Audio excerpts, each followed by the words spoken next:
The Second Epistle of John. The Elder, to the elect lady and her children, whom I love in truth, and not only I, but also all those who have known the truth, because of the truth which abides in us, and will be with us forever.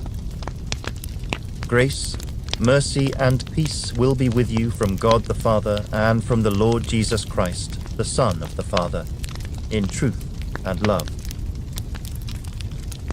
I rejoiced greatly that I have found some of your children walking in truth, as we received commandment from the Father. And now I plead with you, lady, not as though I wrote a new commandment to you, but that which we have had from the beginning, that we love one another.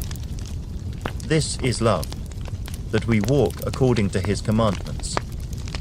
This is the commandment, that as you have heard from the beginning, you should walk in it.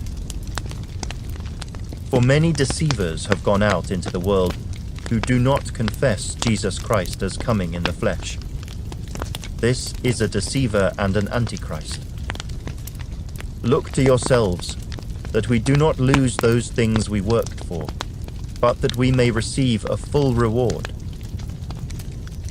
Whoever transgresses and does not abide in the doctrine of Christ does not have God.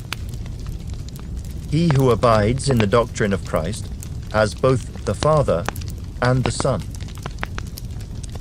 If anyone comes to you and does not bring this doctrine, do not receive him into your house nor greet him. For he who greets him shares in his evil deeds. Having many things to write to you, I did not wish to do so with paper and ink. But I hope to come to you and speak face to face, that our joy may be full.